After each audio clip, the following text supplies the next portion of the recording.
Hello, everybody. Welcome. Hi, Audrey. Welcome, everyone, to Beyond Aesthetics, the Business of Beauty. We have today a very special guest, and I'll tell you more about her in just a little bit. But I'd just like to let you know that Beyond Aesthetics, the Business of Beauty connects aesthetic providers with expertise, information, and resources to improve and scale their practices.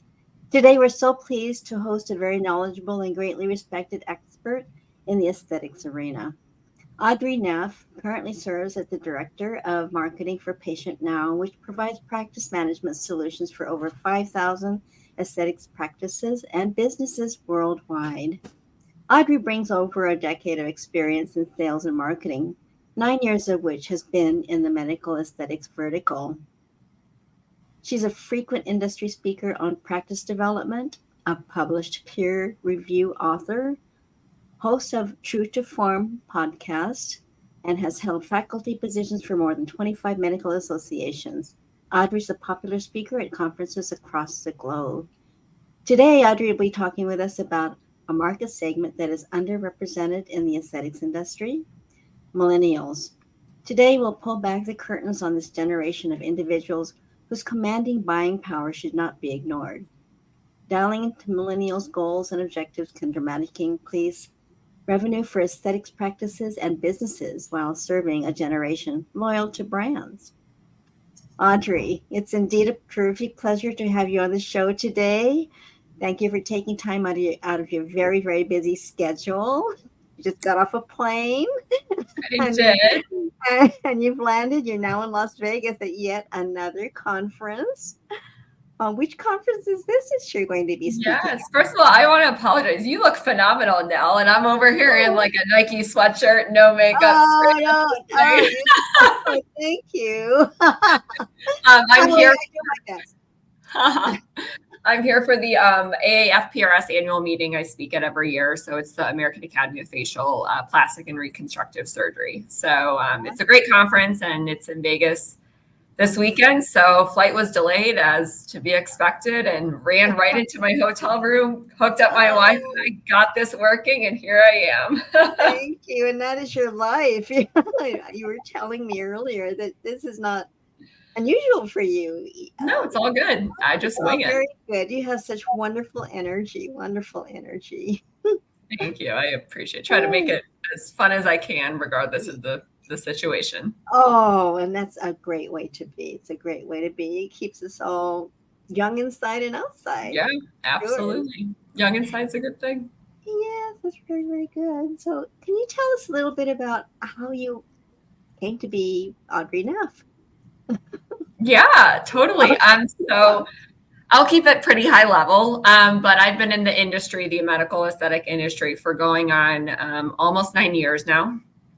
So almost at the decade benchmark, which is really exciting. It's an industry I've become immensely passionate about. I've poured blood, sweat, and tears into just educating this industry on industry best practices, particularly when it does come to the millennial demographic, which I know is what we're going to talk about today, which is something I am so passionate about because it was a huge gap I saw in the industry early on that I really made a lot of moves to fill because I knew it was a demographic that we couldn't ignore, and a lot of people weren't talking about the millennial demographic. So yeah, currently, as you said, I'm the director of marketing for the Patient Now portfolio. We are a private equity backed portfolio company. We own multiple different brands, and we serve around 5,000 practices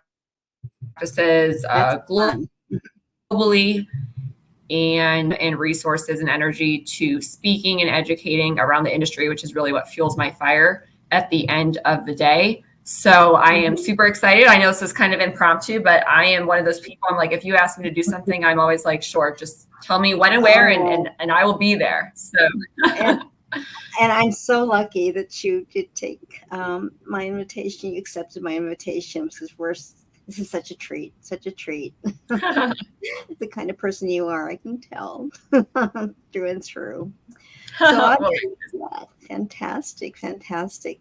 So let's see. There's going to be a little, if people would like to get a hold of you, I have a list Yeah, of some contact information. sure. So anyone can email me. It's aneff, ANEFF at patientnow.com.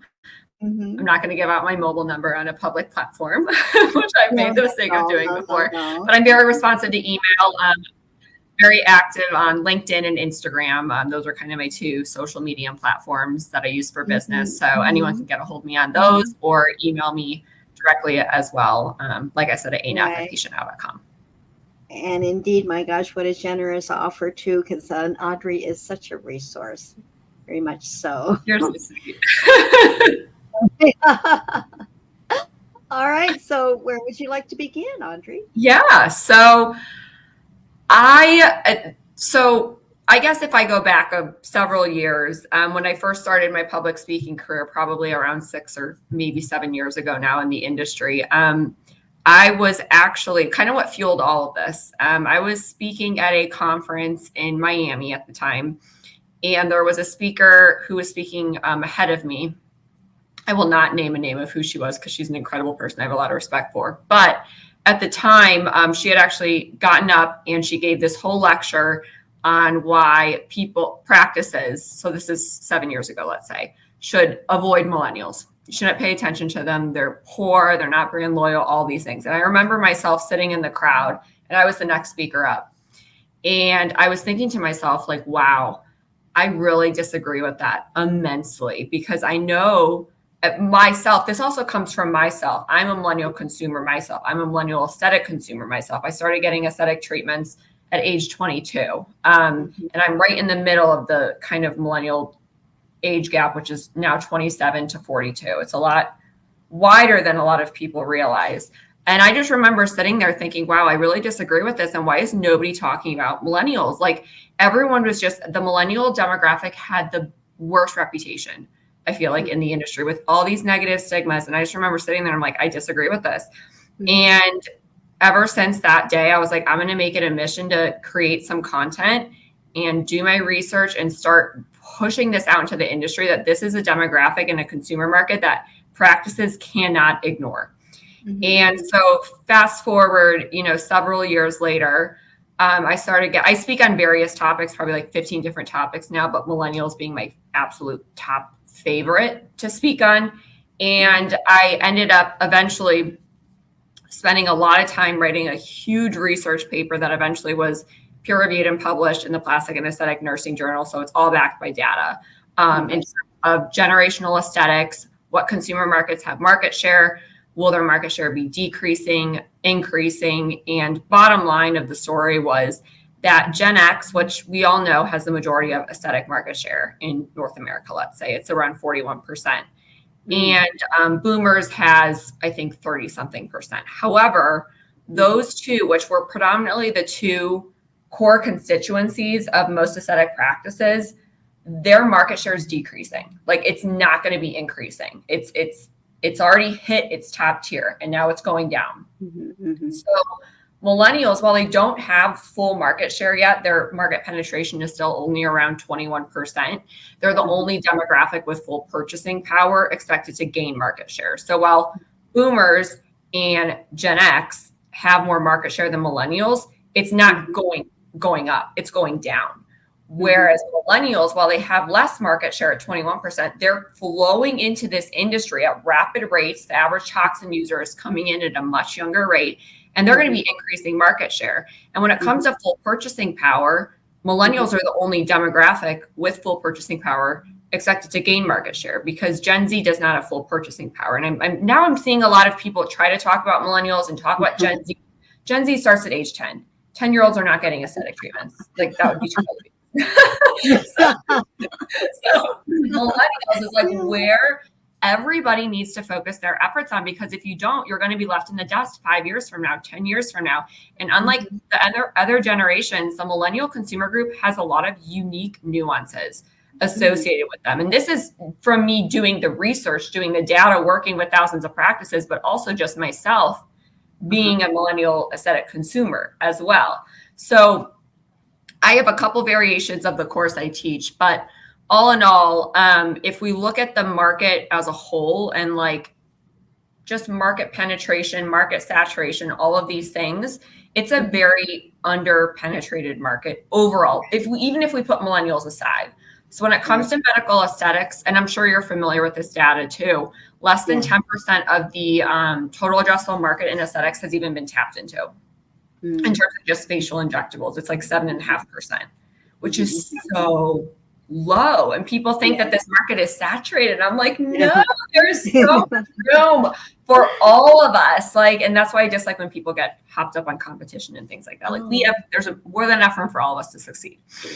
But at less than 10% market penetration, and with millennials, that consumer group being 27 to 42, being the only consumer group with full purchasing power expected to gain market share through 2027 and beyond, it's like you can't ignore them. You have to have a strategy in place of how you're going to connect with them, build trust with them, and retain them in your practice forever. Right. Absolutely.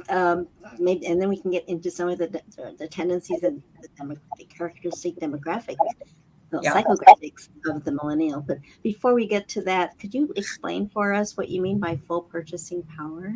Of course. Yes. Great question too. So for full purchasing power would equate to you're basically off your parents' payload, let's say, and you're in the workforce. So you're responsible for your own income, let's say. So that's why when we talk about Gen Z, it's like a 10-year-old doesn't have full purchasing power. They're living off their parents, obviously. So there are some Gen Zs, the older ones. So let's say maybe like 22 to 26 probably has full purchasing power. Let's say they're out of school, they're on their own, they're not dependent on parents. That's what would equate to full purchasing power. So millennials, being that they're 27 to 42, that whole group has full purchasing power. And with age also comes more disposable income typically, right? So millennials have now kind of shifted. So now that they're a lot older than people think, like they're approaching, the younger side is even approaching 30 at 27. Next year, it'll be 28. They start at 28 years old. They're moving into their, perhaps, depending, what they do for a living, their prime earning years as well. And with that just comes more money that they can start to spend on aesthetic treatments. And something else that is really cool and something to not get lost in is once millennials start getting aesthetic treatments, as any of us in the entire world who have ever gotten an aesthetic treatment before, we know what we look like when we stop getting them. So once we start, we're not stopping.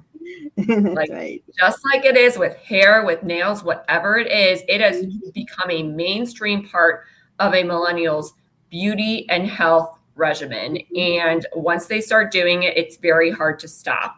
So they will go the extra mile and budget for it if they are maybe not in a prime earning year yet, just because of the society that we live in now. And it's an exciting time too, because years and years ago, aesthetic treatments used to be like so hush hush.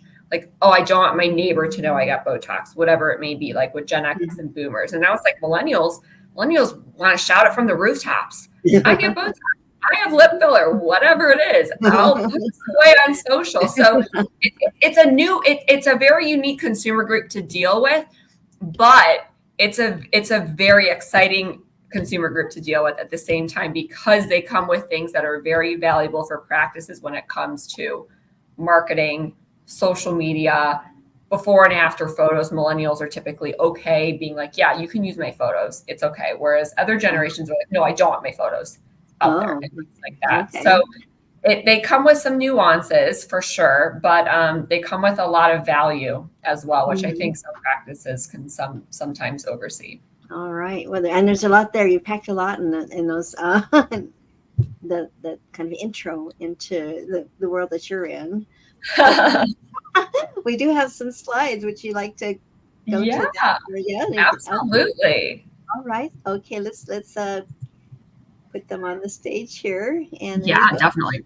Can we see? So, yes, I can see them. Okay. So this is some data. I love data. I love knowing what's going on in the industry. I typically start off really any presentation I give in the industry, like lecture I give, and I give like 45 a year, always with data, because I think it's very, very important that all of us know where the industry is and where it's going. So long story short, medical aesthetics, it's a very exciting industry. It's still a niche industry. It's still small, but it's growing exponentially. And in 2022, as you guys can see on the screen, estimated $17.8 billion industry, and compound annual growth rate will be growing double digits if we want to go to the next slide. So it's a great time for this industry. So these are 4 reasons why the industry will continue to grow. Low market penetration, which I kind of already alluded to, so less than 10%. It's around 7.5% of the total addressable market in aesthetics has even had some type of injectable before. If I even go further than that, less than 1.25% have had some type of skin tightening treatment. So this just speaks volumes to the opportunity that is still wide open in this industry. Millennial opportunity and adoption is second. Obviously, that's what we're focusing on today. Continued innovation. I love this. This is one of the million reasons I love this industry, is because every single 6 months, I feel like something new is coming into the market. And obviously, if Europe, I would say is probably like 5 years ahead of us in terms of innovation and getting things approved and into the market. I think the US is a little behind on that front. But regardless of that, like, we have so many different things coming in. Last year we just introduced a new toxin. There's going to be another new toxin coming in. So we have this continued innovation, whether it's injectables, whether it's regenerative medicine, whether it is energy-based devices, so much innovation, which is exciting. And then economic resiliency, I wanted to add here as well, because obviously there's a lot of talk around macroeconomic factors. And on a positive note, I want to go back and kind of set the stage saying that, this industry was still an industry back in 2008 when we went through that entire, housing crisis. Oh, yes. And it made it through COVID. And it's made it through this last year as well, the last several years, right? So I don't want to say anything's recession-proof. I don't like when people say that it's a recession-proof industry, because that's very false, because that obviously falls on how someone's business protocols are in place. But it is a resilient industry. And with that note, there's a reason why we've kind of moved into this consolidation stage as well in the industry. We're seeing a lot of private equity and private investment groups coming in, doing roll-ups, acquiring practices. We have so many phenomenal franchises, de novo builds opening up around the country and expanding, which is very exciting. So all in all, it's an exciting time for the industry. These are just 4 reasons why the industry will continue to grow. Obviously, my passion lies with the millennial opportunity and adoption. So second item there. Yes, absolutely. What's so exciting? So I guess we can go to the next slide then. Yeah. Which is that? Yes. Yes. My favorite thing in the whole world. Yep. We can go to the next one. Okay. So why millennials? So this is another slide I like to show kind of in my intro when I talk about them, is for those of us, and every single practice owner, I feel like we all have millennial consumers, and we all have younger consumers entering into our practices. And we've probably already all noticed that the user of an aesthetic treatment is coming in at a much younger age. And it is because of the whole concept of prevention versus correction, right? It's much cheaper to prevent something than it is to correct something. So this falls more so on the younger cohort of millennials versus older, since in that case, it could be corrective in some way, which is great. Prevention is cheaper than correction. Hyper-focused on prejuvenation is the term the industry uses versus rejuvenation. Millennials spend $600 billion in the US each year. They also account for $500 billion in indirect spending through parents or guardians. I think this one's big because millennials are actually a super influential generation. And I don't think people give them enough credit for this. Millennials are highly influential in generations other than their own. So when it comes to millennials influencing their parents or someone or their grandparents, whatever it may be, like in my case, I influenced my mom to start getting aesthetic treatment. She started getting them a couple of years ago, laser, Botox, filler, all this stuff, biostimulatory. So millennials, they're just very influential because they're a part of this and it's very mainstream for them. So while they have direct spending, $600 billion, they account for indirect spending as well. So when it comes to thinking of what is the lifetime value of a millennial patient in my practice, it's not going to be what they spend with you only.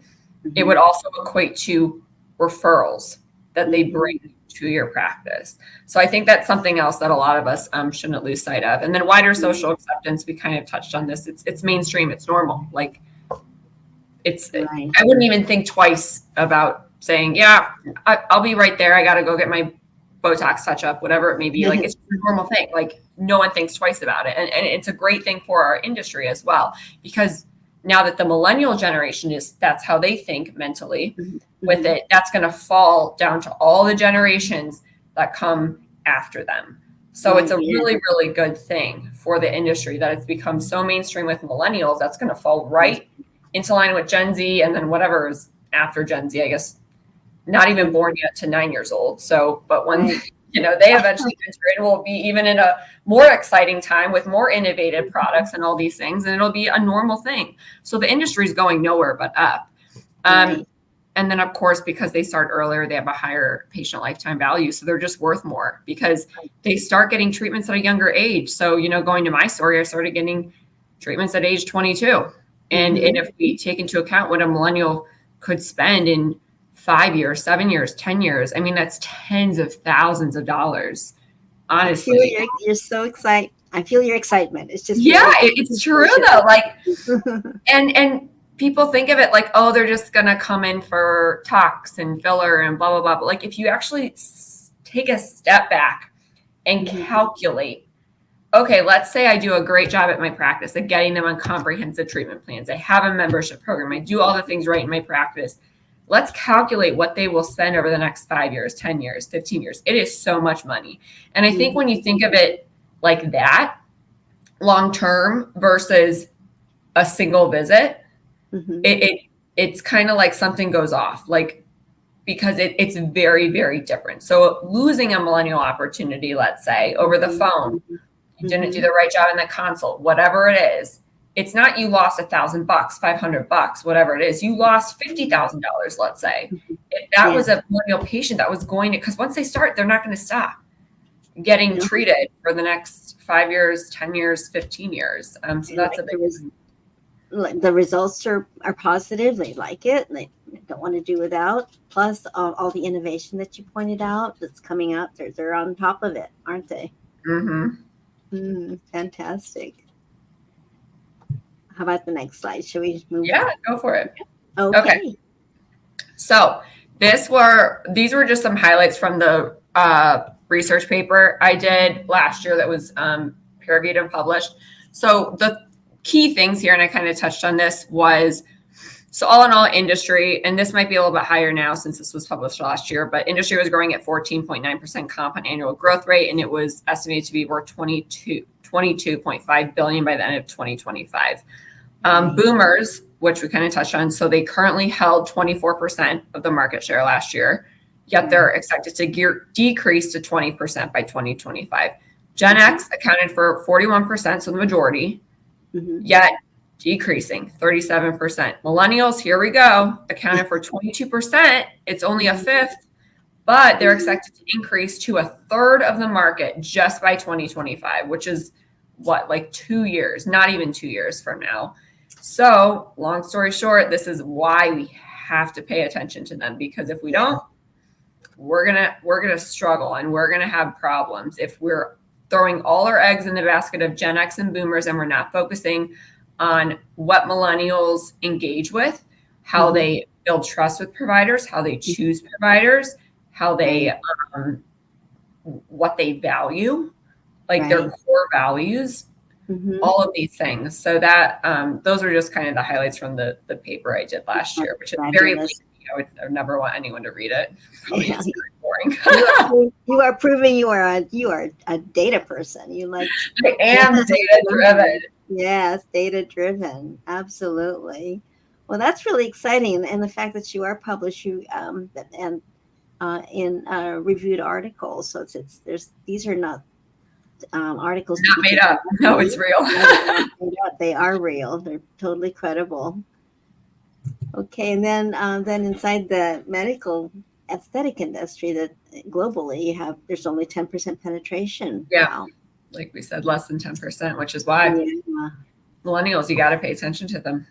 Absolutely, and those who do are going to be reaping the benefits long term. Oh, absolutely. That's a really powerful message. Wow. Okay, and then here's your contact info, and it's also rolling across the bottom of the screen. Fabulous. Okay, that was fun. Yeah. That was fun. Um, Tell us a little bit more. So, why? What are the characteristics of Yeah, millennial, and definitely. what is the process of decision making that they go through? Absolutely. So they are core, there's core five values that they hold. Uh-huh. And it's connectivity. Like Mm-hmm. they have to connect. Like, how are you going to connect with them? They're humans. They Mm-hmm. want to connect with a human.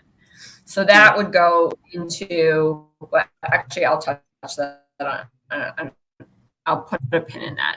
So it's connectivity, convenience is another one. So connectivity and convenience Mm-hmm. are the first two. Convenience just meaning they have unlimited access to content on their phones, on the internet. You have to be where they're searching. Mm-hmm. Next would be Mm-hmm. experiences. Millennials care about experiences, and they will pay Mm-hmm. more for a better experience, statistically wise. After that would be authenticity Mm-hmm. and relatability. So those are like the values that they hold that are ingrained in most millennials. So you have connectivity, you have convenience, you have experiences, authenticity, and relatability. So pulling Thanks for those, recapping. yeah, absolutely. Those core five values, or yeah, core five, and then it goes into, so those are the five values, okay? And then the course I teach are the core four strategies, which is a acronym. I believe this is the term that's called. So the C stands for, this is what I teach when I do this course, which is like an hour to 2 hours long. Well, this is valuable. The C is connectivity. So I go through, okay, how are you going to connect with them? And there are so many different avenues, and we'll stop on this really quickly. Sure. There are so many avenues you have to be present in if you want to connect with the modern millennial consumer. And social media is one of them, of course. But I think two that are so often neglected are before and after photos on your website and social, and your Google reviews. And we actually did, this is published in the peer-reviewed article I did. We did a survey with Google on the RX photo side of our business a couple of years ago, where we actually surveyed 1,000 millennial consumers who were researching aesthetic treatments online. And there was a whole data set we got from it. Long story short, one of the questions was, when you're on an aesthetic provider's website, what impacts you the most? And the top two responses were before and after photos was one, and reviews was second. And only were the provider's credentials, they were like in fourth or fifth place. So while credentials are important, training is important, clinical expertise is important, before and after photos and reviews are more important to the modern millennial consumer. And so often practices just, they put these on the back burner and they just don't think about them. And they're often very cheap fixes. You know, photos, just make sure you have a designated area in your practice or areas where you have consistent backgrounds, consistent lighting, tools to help keep angles. I'm biased, but RX Photos, an app we own, and it ensures every angle is perfect every single time. You can never not have a perfect photo, a before and after photo, because there are basically angles, digital angles that match up every single sequence, whether it's side face, front face, breast, butt, lips, whatever it is. So from that perspective, if you have all these things in place, your photos need to reflect your work. If your photos don't reflect the work, how is a millennial consumer going to know that? Because you could be the best injector in the world and you got phenomenal results. But if your before and after photos don't reflect that, and I'm looking at your gallery and I'm like, it's volumes. So cheap fix, and it's something that impacts them a lot. Yes. Wow. Wow. I think, wow, it sounds like there's a lot of underestimation as to how important the before and after photos are. And even the minute detail of having the positioning of the areas of the body or the face positioned exactly right. So you're comparing apples to apples, the same view of the same feature. So they can be direct comparison of the before and the after. So that's why it's so critical to have precise before and after photos, positioned exactly the same. Yeah, exactly. And backgrounds, just being mindful of everything, lighting, limiting variables of differences and things like that. And then reviews is the other thing. And because reviews is huge. Like everybody reads reviews. If I ask any millennial consumer or anyone, regardless of age, do you read reviews? I'm going to go with everyone says yes. And when it comes to reviews, if we go to the Google side of things, it's usually where people go to research, right? Like it's over 93% go to Google. So when you're searching, because the majority of practices are going to be local businesses. So when a consumer is searching, they're searching for someone near them.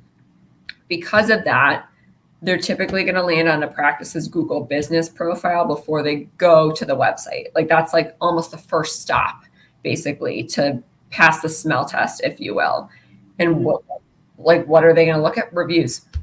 If I saw a practice that had 5 reviews, 20 reviews, 50 reviews, and I'm thinking about going and spending $5,000 on a medical aesthetic treatment, no way am I going there.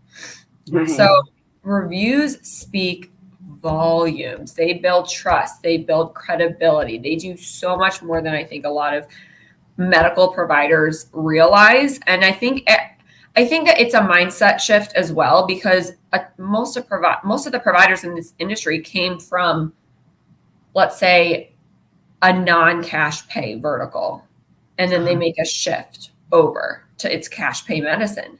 It's retail medicine. People don't need surgery. People don't need aesthetic treatments. It's cash. It's retail. And once you step into the world of retail, consumers have choices. And when they have choices, reviews play a critical role. And actually, if we want to go from like a statistic wise too, I think it's like 94% of millennials read reviews, which is a lot. And and I forget the stat around this one, it's high, it's in the 90s. They will avoid a practice due to one negative review. And so one negative review. And people freak out when I say this, but I'm like, it's okay. Like, let's break this down for a second. Is the stat from a leveling the playing field standpoint should be for every 1 negative review a practice gets, you need at least 17 positive to level the playing field.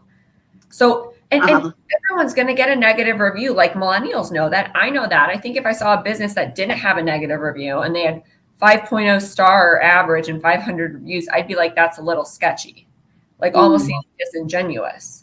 So we're all human. Everyone's going to get a negative review. And I think everybody knows that. It's just a matter of what your process is to combat those negative reviews, which is to just have a process in place, a scalable process through technology and front desk training and internal process training of how we're going to consistently pump positive reviews of our happy patients who love us onto our Google business profile, so that when we do get that negative review, whether it's a difficult patient, whoever it is, it happens, it's not going to impact our bottom line. Right. So in that case, if there were a negative review that was given, would it be a good idea for the medical aesthetic practice to reach out to? Yeah, absolutely. I advise all reviews on Google should be responded to. So don't leave them unresponded. I would recommend having like a Google Doc, a template, like they can be canned responses, because something that people need to be mindful of is you cannot violate HIPAA. So even if a patient is writing a review and they are a patient, you as the provider, it's a public platform, you cannot acknowledge that they are a patient. So you just have to be very mindful of how you craft the response back. So if someone writes a negative review, you can't write, well, Audrey, you didn't follow the right pre and post treatment protocol and blah, blah, blah. Like, because now you just violated HIPAA and you just acknowledge that they were a patient.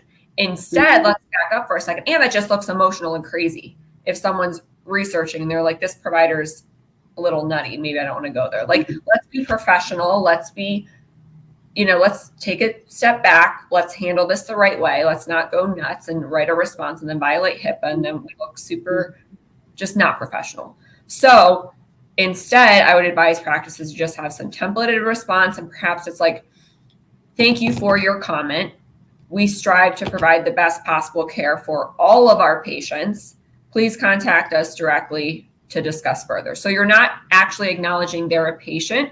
You're being very vague with your response back, but it's coming from a professional manner. You're acknowledging it. You're not violating HIPAA. And so that's okay. So I would advise to respond to every review, positive or negative. You just got to keep that little HIPAA thing. Right. Mind. So it's a big deal to not acknowledge them as a patient. Yes. Is that's the maybe the rule that must not be Yeah, broken at all? Okay, absolutely. It could lead because to they could get slapped with some a HIPAA regulatory issues. Yeah. You penalty, don't want to go right? down. It can get messy. It can get expensive. You never know. So you're better off playing safe. Just Right, your absolutely. responses and go that route. So, for medical practice to get reviews, well, how would you recommend that they go about Yeah, inviting their patients to review? definitely. There's two strategies I talk about. I call them brain and brawn. So Mhm. brain would be having some type of technology in place, and there's plenty of systems out there that can do reputation management. We have Mhm. one in our patient out portfolio that's integrated with our systems, but there's plenty of other ones out there. Mhm. And the key here is technology is scalable. It saves time, it increases efficiency, limits Mhm. manual work from your employees. So I would advise just having some type of technology in place that can send out automated email and text review campaigns to the Mhm. patients who love you, saying, hey, please leave us a review on Google, and it takes you right to Google. The thing I would also advise, though, is to make sure that whatever solution you choose, it Mhm. can tailor based on the treatment received, because certain treatments you'd want to ask for a review at different times.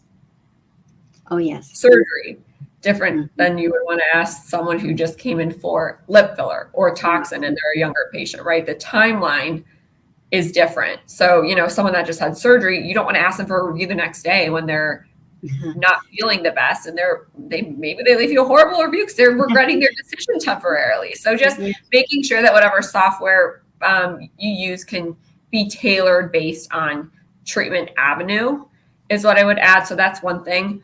Okay. The second thing would be to just have the internal training in the practice. So how are we going to ask for reviews, and when are we going to ask for them? And what is Mhm. the talk track? So let's say Susan had a phenomenal experience. She Mhm. finished her 6-month treatment series. Her skin is glowing. She feels phenomenal. She's checking Mhm. out. It's like, Susan, your skin looks amazing. Oh my gosh, it's Mhm. been so wonderful to treat you. Just so you know, in the next, hour or two, you're going to be receiving an email and a text message from our practice asking you to review us on Google. As you can imagine, we're a small business. The lifeblood of our practice is the results we achieve for our patients. It would just mean the world to us if you would review us on Google. Mhm. Like, Mhm. if practices just ask in a genuine and authentic way, and then you make it as easy as possible, and they get Yes. the text message, leave us a review on Google, and it's customized. As a millennial consumer, if I'm feeling great and they already asked me in that kind, authentic way, and then I get a text message with the link to go review, I will do it 110%. Mhm. So Mhm. it's just a matter of having the processes and technology in place and just being genuine about it. And Mhm. if you do all of those things, you will increase your Google reviews. And Mhm. so many practices are like, people don't leave reviews. They'll never leave reviews. That is so false. I cannot tell you how many practices we have onboarded with this training, and they have went from like 3.8 stars on Google to 4.8. So it works. It just has to be a priority, and there has to be the training, there has to be the technology. Then, of course, you have to be providing the best experiences for your patients, which doesn't fall on us, that falls on the providers. But if you do all those things together, I promise you will drive more reviews to your Google business profile. Yeah. So it's kind of a Yeah. combination approach. And people sharing the great experience that they Yeah. had at the practice and wanting to support the practice that now they've adopted and are loyal to. They're going to keep coming back, and they want their friends and family to join them in this great experience as well. Yeah. That's okay, fantastic. So you mentioned Google. Where does Yelp fit in here? So Yelp is like, I feel like the word nobody wants to mention in this industry. We all despise Yelp. I wouldn't Uh, even worry about Yelp, to be honest. I've never talked to a business owner or practice owner provider that likes Yelp. It's like the evil platform nobody wants to deal with. And okay, to be yeah. honest, with millennials, like, I wouldn't even worry about Yelp. Google Mhm. reviews is going to be where you need to focus on. Where they're at anyway, doing their research. Yelp's going to just annoy everybody no matter what for all of Hmm. eternity. Hmm. Google reviews is where you should focus your efforts on. Put Hmm. Yelp on a post-it note and put a pin in it and just forget about it. because it's a very difficult platform to deal with. Yes. And the majority of if we're talking about millennials, it's going to be your Google reviews is where you want to really focus your efforts. Yes, more it's trusted. It's a Yeah, trusted review. it is more trusted. I think most consumers know that Yelp is just not, like, to me, it's just not a trustworthy platform. Yes. Maybe manipulation is Yeah. handled in the background. Even for restaurants, like I don't even trust Yelp for restaurants. Like I'll read OpenTable or something like that or Google, but I'm not Yelp. I just don't even venture to. They've dug their own grave. Yes. Oh my gosh, yeah. So that is what happened.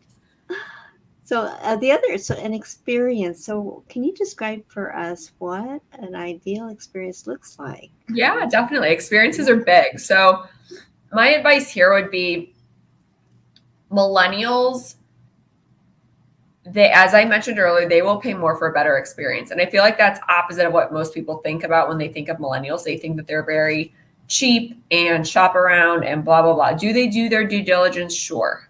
But they value experiences, which goes hand in hand with a relationship. Mm-hmm. And those of us that are in this industry, we would all agree it is a relationship driven industry. You cannot treat a millennial patient like a transaction. You have to go the extra mile and make them feel like family, make them feel like they matter, make them feel like they are your friend and you love them and you care for them. Like there are so many little things that practices can do to just build relationships at a higher level. And everything is an extension of your brand, right? So the second a millennial walks into your practice, let's say, what does it feel like? Does it feel like a nice place? Does it feel like a luxurious place? Are they greeting people with first names? Are they offering them a beverage? Are they remembering their names when they come in? All of these little things, not making them sit out in the, I don't like the term waiting room, out in the client lounge area for too long. When they bring them back to the treatment room, when the provider goes in, do they remember little things about them? And they don't actually have to remember things about that patient. It could just be every time that patient comes in and because we all know, when you're there getting injections or whatever it is, you're talking about your life to your provider. It's just how it is. Like we just put in all this trust to whoever does our aesthetic treatments, nails, hair, same thing. And when they're talking about these things, take a little extra time out of the day, 20 seconds after you leave that room, go into the patient's chart and write down everything, right? So Susan is getting married. She's going through wedding planning. She just got a new puppy, whatever it is. And so when Susan comes back 3 months later, whether you remember her or not, you walk in that treatment room, you're like, oh my gosh, Susan, it is so great to see you. You give her a hug. How is the wedding planning? How is your puppy? Like these little things that take a little 20 seconds extra time, they go miles, miles and miles. And it just makes them feel like they matter. So I would say it's all about building a relationship and just taking the extra time to go the extra mile, even though it may only take an extra 10 seconds to just make them feel loved. And that really, really goes a long way. It sure does. So picking people to work in a medical practice and a medical aesthetic spa is important to the people who are nurturing, are really great with other people who are caring. Those are the kind of people you want to bring into your medical spa practice, right? People that love people. Yeah. Who have a great aura, vibe about them too. Yeah, charismatic even. Okay. And then there was two other values that you mentioned. Oh yeah, the other two experiences was one. Oh, we were going on the core four I teach. So the connectivity we talked about around reviews and befores, relationships goes hand in hand with experiences. So I'll combine those together.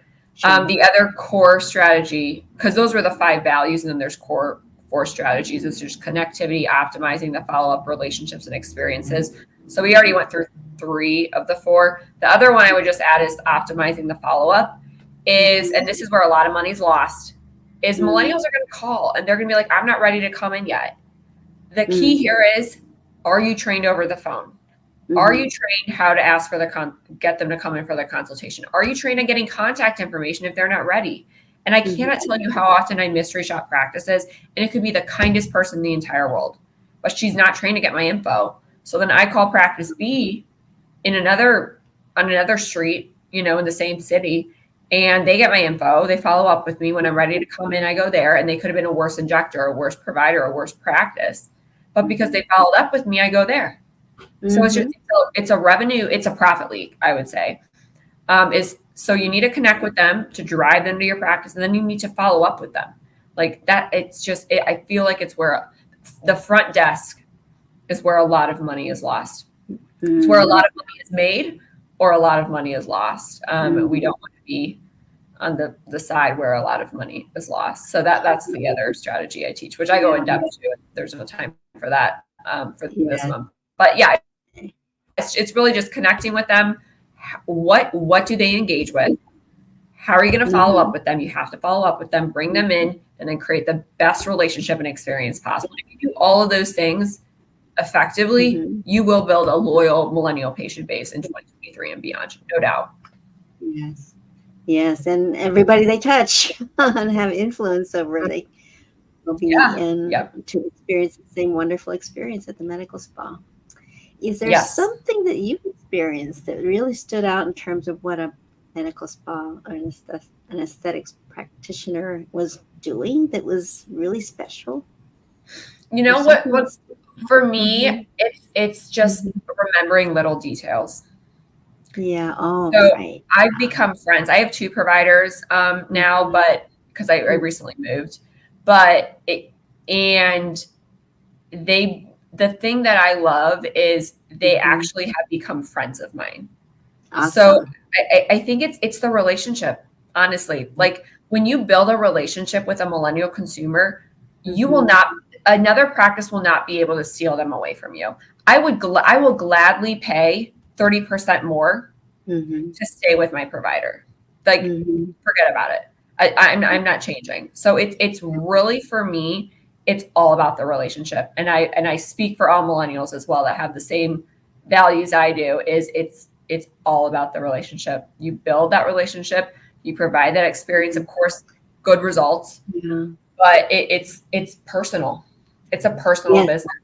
Yes, and we could underscore that it is personal. A practice that knows so much of your own personal details in your life, and you're achieving a goal together, a plan for achieving the goal that the patient would like, that I would like, and having that authenticity, the caring, and the remembering of. That's all we care about. Yeah. It really feels feeling special, important, and loved. Yes. Yeah, that's great. Are there any other things that you'd like to mention about this millennium? Yeah, sure. I guess the one thing I didn't even touch on would be going back to the connectivity. Yes. I will say something I didn't touch on was we can go into social media for okay. Yes, minutes. Please. Because I think that's something that we can definitely talk about. So please. And I recently actually just was in, I think, Connecticut 2 days ago, speaking at a Sinclair event on this exact topic. So when it comes to social media, I feel like it's a very intimidating topic. You're like, oh my gosh, there's all these platforms. What do I do? What do I focus on? When it comes to millennials, Instagram is going to be your bread and butter. People get consumed in TikTok, and that's great. Should you be on TikTok? Sure. But from a monetization standpoint, Instagram is still going to be your top platform. And the reason being, it is visual. Is TikTok visual too? Yes. But Instagram is more visual just because it's a more comprehensive platform and it's been around longer. So, and I will say, in terms of what to post, let's say, this is what practices get kind of confused on. Like, what am I going to post? Right. I still see practices to this day that are paying thousands of dollars to a third-party social media company to post stock photos on their Instagram. Oh. Stock photos don't do anything. Like, that is not engaging in any way, shape, or form. People want to see people. Millennials want to see people. So when I talk to practices about this, and I have a whole like hour course I teach on Instagram specifically for millennials, is post your providers, post your patients with consent. Of course, you need to be mindful of consents. Your providers, your patients, your practice, like the people behind it. Like, who are you as a business? You're not your logo. Like, that's a part of your brand, sure, but who are you? You are your people. Like that is the lifeblood of your practice, are your providers and your staff and your people. These are the people that if you rip them out of a practice, you want to have a practice. Right. So showcase your people, showcase your patients. Like that is what resonates with millennials. From an algorithm standpoint, right now it's really, really great to have a strategy around Instagram Reels because they, as we all probably already know, and I apologize for this lighting. This hotel room is not flattering. Instagram came out with Reels to compete with TikTok, and the algorithm loves Reels. Like now we know that when you go to Instagram, there's the Reel feed, and it's the same thing as TikTok, basically. Focus on Reels. I would post a Reel every day. And I feel like people overcomplicate Reels as well. Like it can be as easy as something that takes you 30 seconds to do, 3 minutes to do. It doesn't need to be this super complex thing that you spend an hour trying to perfect. And then you just stress yourself out and you get really disheartened. And then you're like, I'm not doing that again.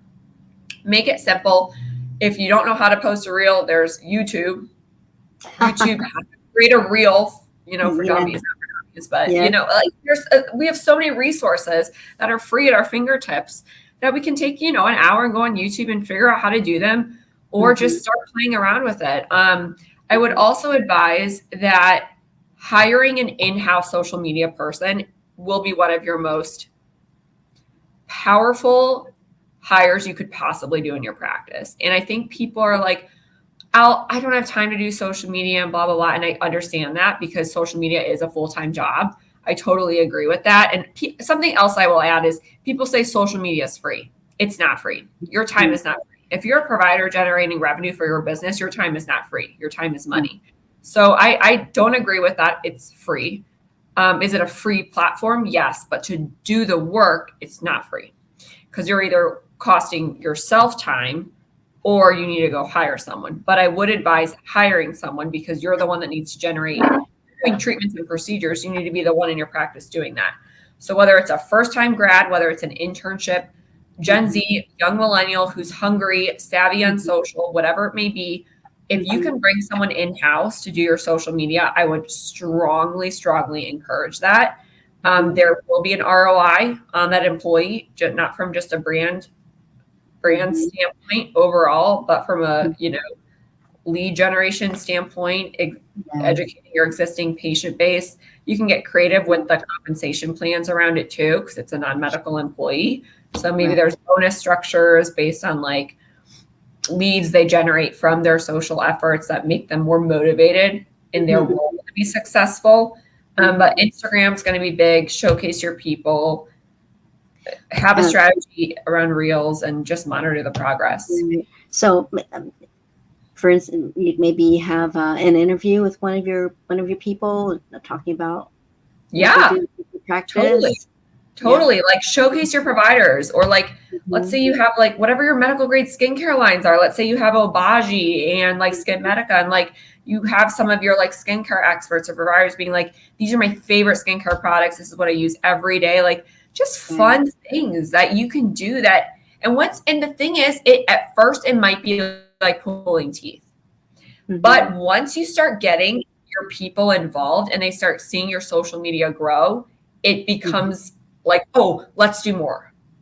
So at first it could be a little bit difficult, but once you build that momentum, they're like, oh, this is awesome. Let's crank this thing. So it eventually becomes this, because is it a collaborative effort? Should someone be managing it and being like, okay, before we leave the practice today, we're going to do this Reel, right? So should there be someone managing it? Yes, there needs to be that sole source person, coordinator, manager, director, whatever their title is, intern, managing, delegating the tasks.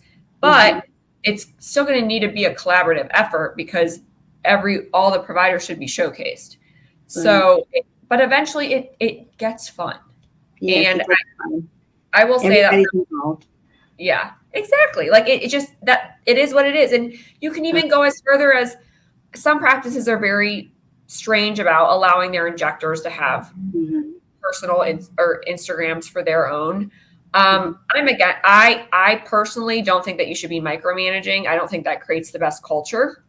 So I'm a fan of you. If you create, first of all, I'll add this. Culture is big. That's a whole nother topic. If you create a phenomenal culture in your practice, you're gonna not have to really worry about employee churn. So allowing your providers to still have their own Instagrams. They have their injector Instagram, their cool sculpting Instagram, whatever it is. And maybe you can do cool collaborations with them on social media and things like that.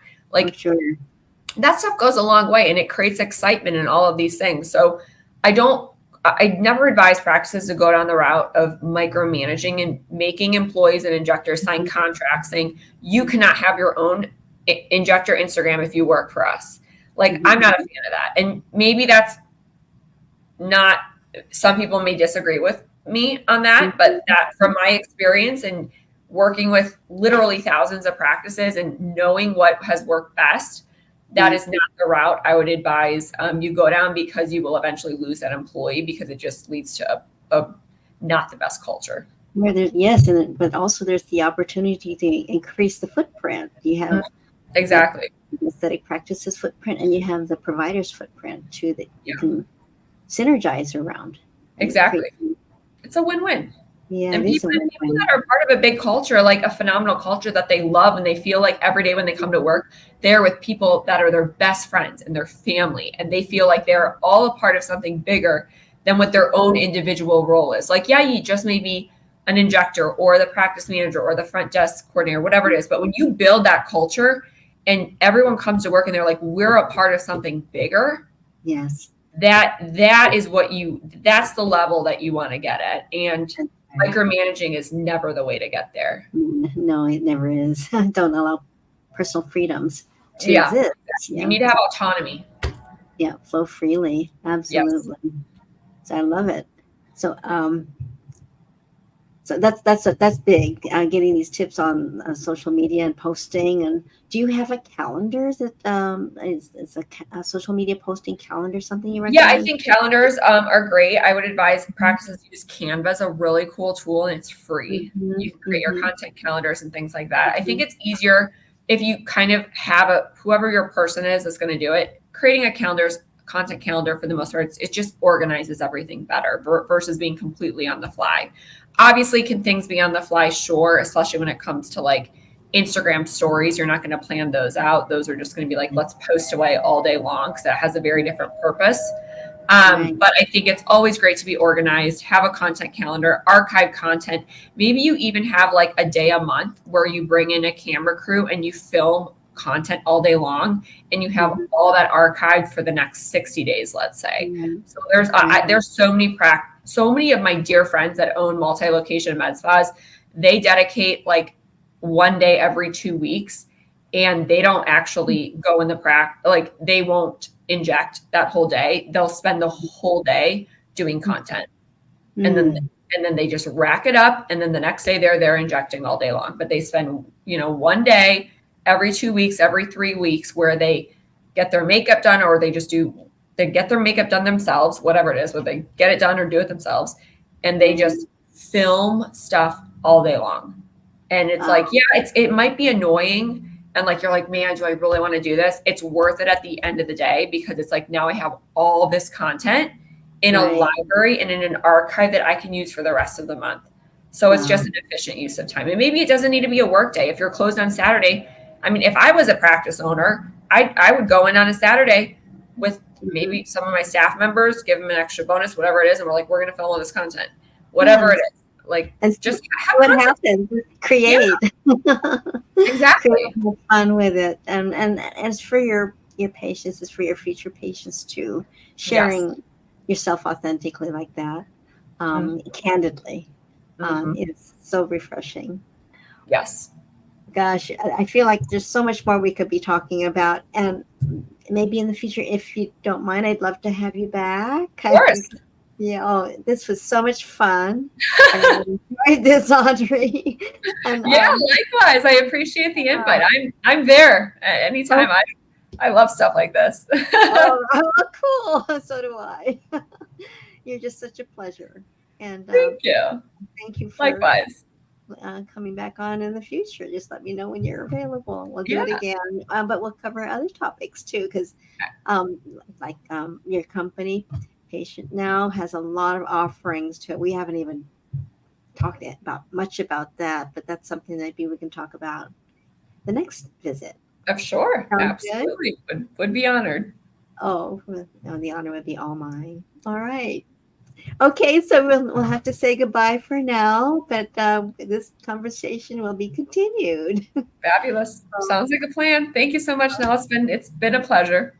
Oh, terrific! The pleasure was all mine. Really enjoyed you and all the gems that you floated in on us today. So much useful information too, and given in a joyful way.